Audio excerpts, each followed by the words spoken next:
Welcome to my video log on Photographic Steve. This is part 4, I think.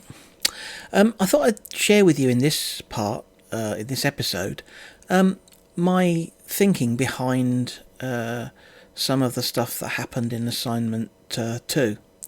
It was driven by an exercise that I did in assignment 1. Now, as a person, I'm not terribly political or active like some people are. Those things don't drive me that much, actually. But I was always quite intrigued by the fact that when I started photography, it seemed to me that if you wanted to get on and be good at photography, you had to be some sort of radical, ultra left-wing or ultra right-wing political aggressor whose images were all about, sticking it to the man or something, and I didn't really enjoy that much, actually. And I went to several exhibitions like the Pre-Pictet and stuff, and I was sort of getting this stuff rammed down my throat a little bit, and it isn't really what I was enjoying. And so I struggled for quite a while at the beginning of the degree about, what am I going to do, because I'm not that politically active.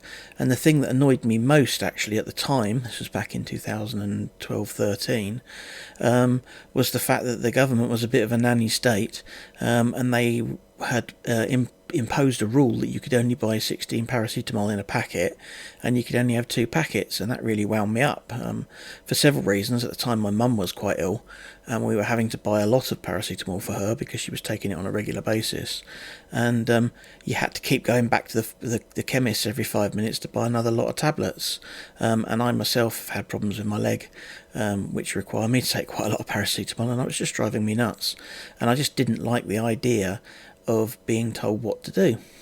However, it isn't that big a problem for me, and I'm not that big an activist. So move on a bit. We come up to the 2020, just before lockdown, I think it was, and I was on assignment 1, doing the exercises, and I was prompted to do a graphic novel page.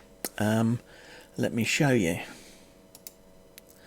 So this was the page I created for that exercise, and at the time I was actually quite frightened because the Americans had just killed this sort of Iraqi leader with a drone, and I thought it was the oncoming World War III the way it happened. You don't normally get away with shooting leaders of countries like that without some sort of reprisal. As it happens, very, very little seems to happen because of it. It sort of blew over quite quickly. But it seemed really epic at the time. And I was so stressed by the idea of the Americans shooting people down with drones like that, and the sort of things it could do to the world, that I was prompted to create this, which is very tongue-in-cheek. And I have to say, it's not really my political leanings as such. It flowed out of the situation as it was at the time, and me worrying about this happening. So in assignment 2, obviously, we were looking at the archive and found images and stuff like that. So this was created for that exercise using the idea of found images. And it sort of goes through, the first bit is about, the actual drone attack, and then it sort of looks at the reaction that come out, with Donald Trump being a little bit aggressive towards them and what have you, and it just sort of ends in a nuclear holocaust. I put this together, and Andrea's reaction was quite startling. She seemed to really like this. She said it was quite complex and quite well put together for what it was and for who I was. I think it was something she wasn't expecting. And the fact that she liked it so much got me thinking. And when I was looking at doing assignment 2, I was considering actually creating something along these lines. And so I thought, I'm going to do a graphic novel. And then, of course, you say you're going to do these things, but then you have to have an idea for it, don't you? The idea came before the actual piece of work, which was much easier with that particular piece. When you then take it the other way around and say you're going to create a graphic novel, now what's the story? That's actually much harder. And I spent a long time thinking about this. And I thought about all sorts of political scenarios that I could create to make it very much like this, and that didn't really appeal. As I said, this was a bit of a one-off tongue-in-cheek that was driven purely by an event that happened and doesn't really reflect me as such, but it was fun, you know. So I was casting around wondering what to do. Anyway, my daughter is a classics archaeology student stroke teacher. She's just finished her her master's. And she's very much into the Greek and Roman world and all that, the ancient world and that sort of thing. And so we have lots of discussions about that stuff, and because of my love of fantasy and the fact that I've infected her with that as well, she also loves fantasy. We often talk about these things. Now, a lot of these fantasy novels are all driven by the same story structure. It's something called the hero cycle, which was first laid down on paper by Joseph Campbell, although the structure's been used for centuries, decades, centuries. If you look at the work of Homer, the Iliad is actually one of the classic versions of the hero cycle, as is the Aeneid, as is the Odyssey. They're all hero cycle novels. And in classic modern literature, of course, you have things like Star Wars and Harry Potter and those sorts of things that all kind of follow this, Lord of the Rings as well, follow this hero cycle. So that became my focus for the graphic novel.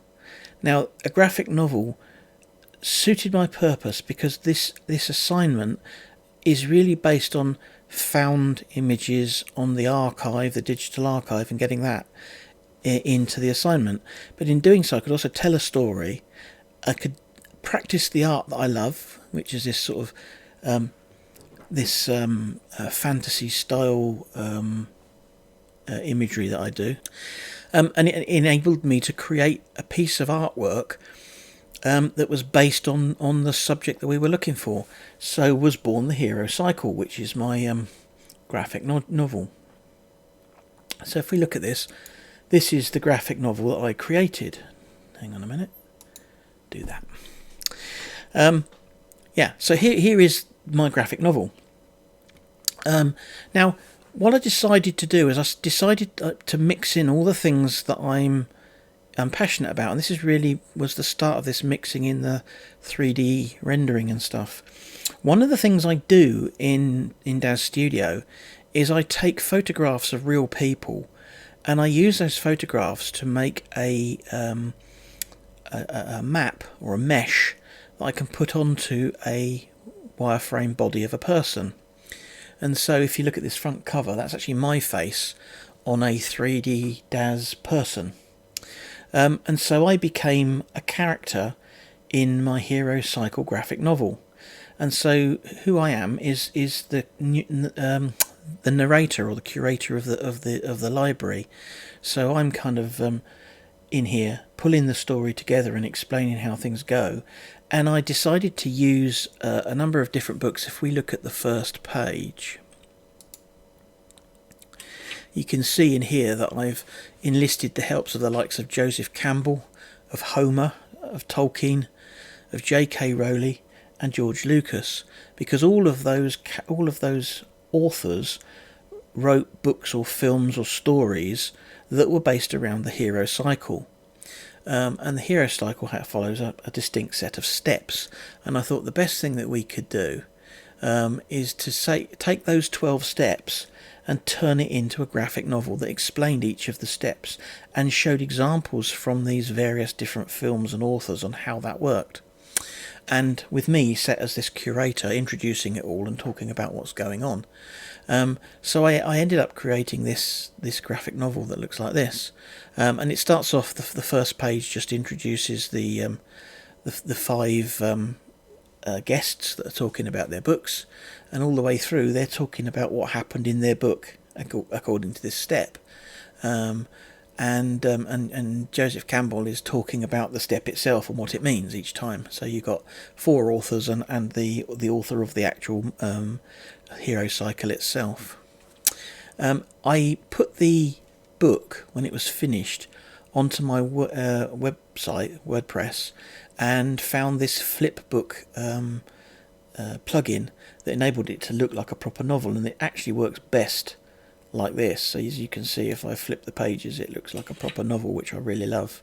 So for each section, if we go back again, for each section I created a narrator's story about it, and we started going through the book, and we start with step 1 here, where we discuss the fact that step 1 is, the protagonist is in the ordinary world, and the story begins, etc. And each of those elements is explained in terms of Homer's Iliad, in terms of Harry Potter, in terms of Lord of the Rings, and in terms of Star Wars, all of which quite different plots, but each of them follow this hero cycle.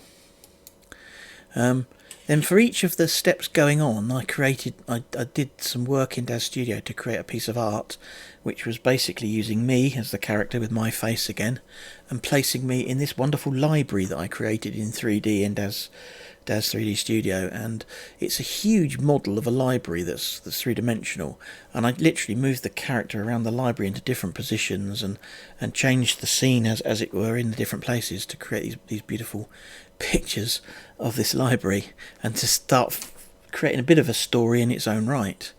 And we go through and we take different pictures of Joseph Campbell, and obviously pictures from the films. So here comes all these found images. Obviously the pictures of the authors and that were found images as well, but we start to clip things out of films and find found images from the various films to describe each step. So we talk about step 2, which is where our thing starts, and each of the books is explained by the author with an image from the book, obviously, or the film. They're mostly film images, actually.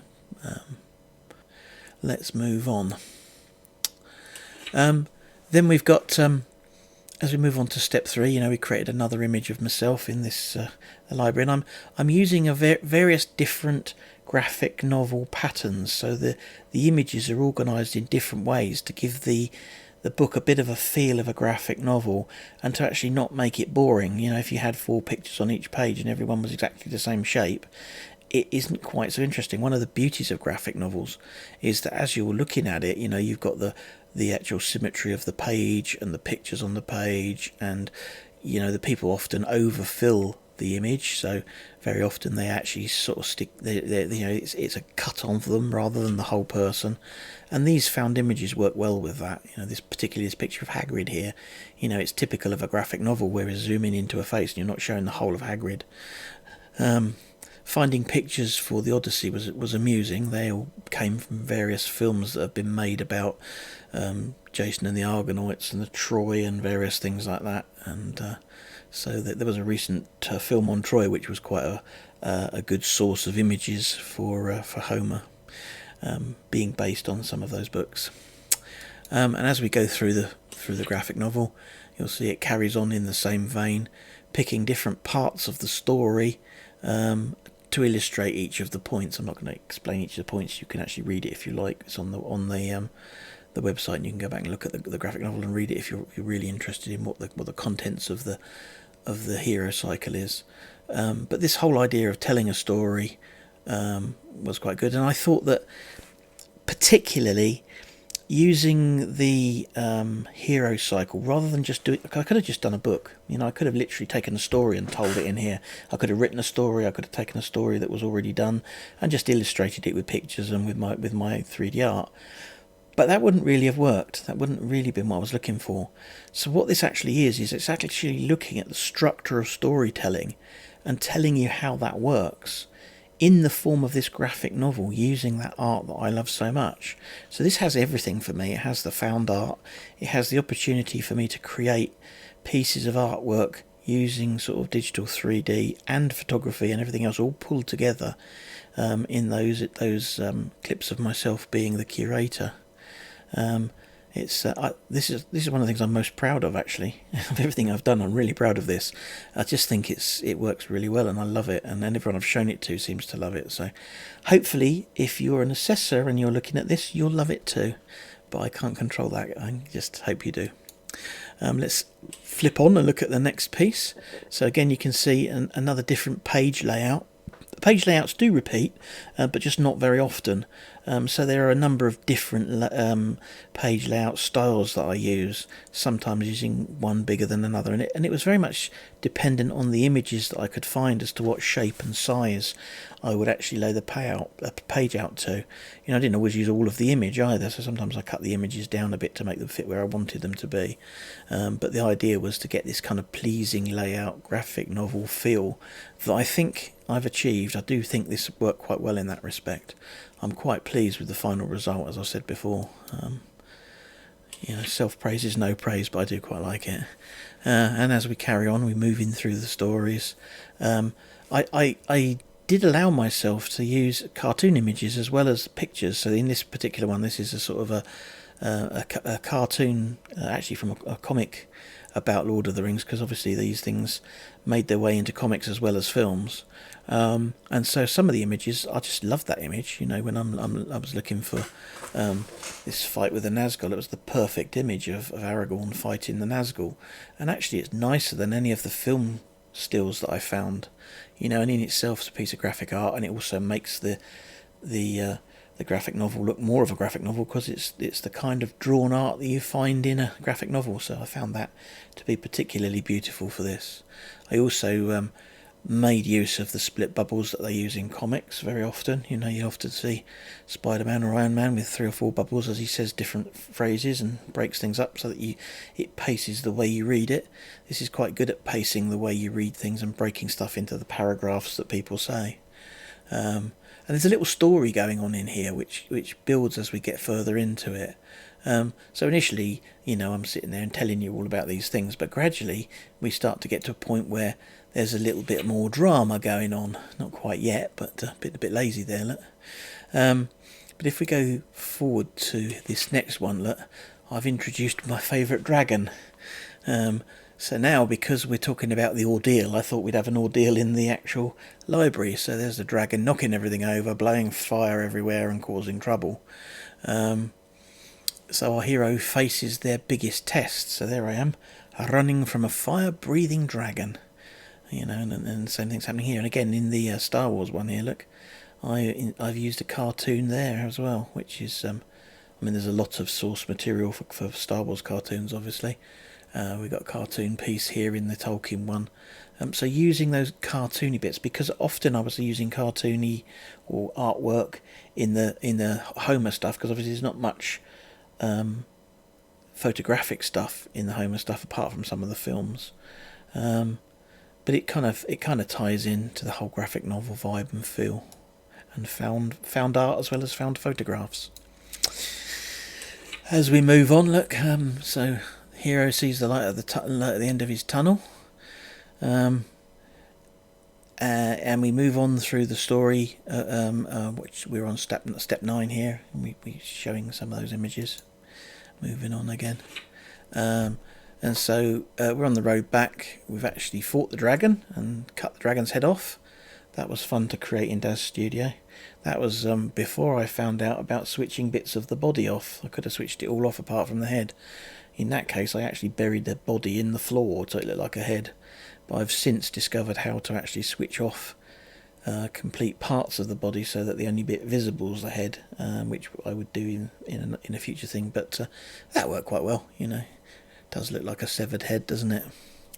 Then as we move on, we've got the clean-up going on in the library, so there's a little bit of humour added into this, in terms of, there's me doing all the clearing up because the dragons swept it all away, and we're talking about the resurrection, the final piece. You've got, the trench scene in Star Wars, etc.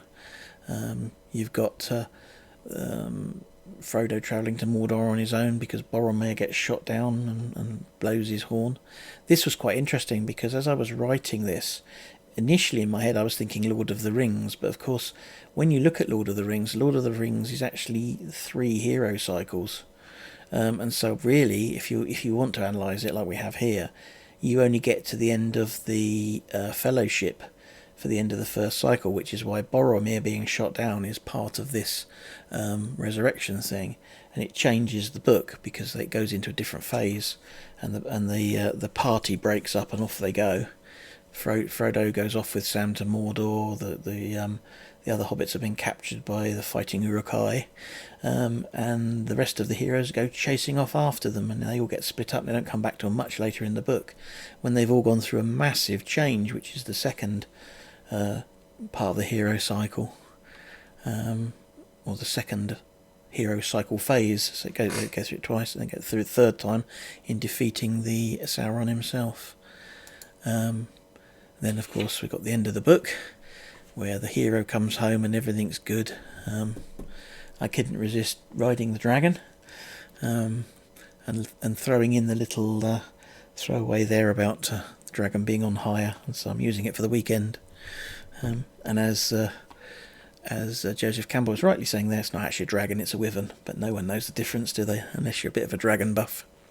So there we go. That was my submission for assignment 2. As I said, driven very much by the whole found image thing, and adding in my own art and my own practice with creating digital images in DAZ 3D. There's a lot of adding the photography in there, because I'm using my own face a lot in there, and creating renderings of the hero with my face on it, which is actually a thing in itself. In fact, that's become a bit of business for me, because people like that. So putting people on the backs of dragons and stuff seems to be quite popular. Who knew that would happen? So there we go. That, as I said, is assignment 2. Hopefully you enjoyed that. Hopefully that showed you the graphic novel in the way it should be seen. It's very easy to look at just pages with the graphic novel, and they don't look anywhere near as good unless I actually printed and stapled up a proper graphic novel. Unfortunately, because of the COVID problem we've been having, the assessment this year in November will be by digital submission only. So I can't actually. I was planning to actually make this, have it made into a proper graphic novel and send it as a thing to look at, which would have been lovely. That can't happen now, because they're not accepting physical submissions. So I've got to send them to my website, to the flipbook somehow, and I thought it'd be nice to put that in here as another way of paging through it, so people can see it working as a book. So thank you for watching. I hope you've enjoyed this episode of the Photographic Steve Photography BA Honours Degree Learning Log. And I'll see you in the next episode. Thanks for watching.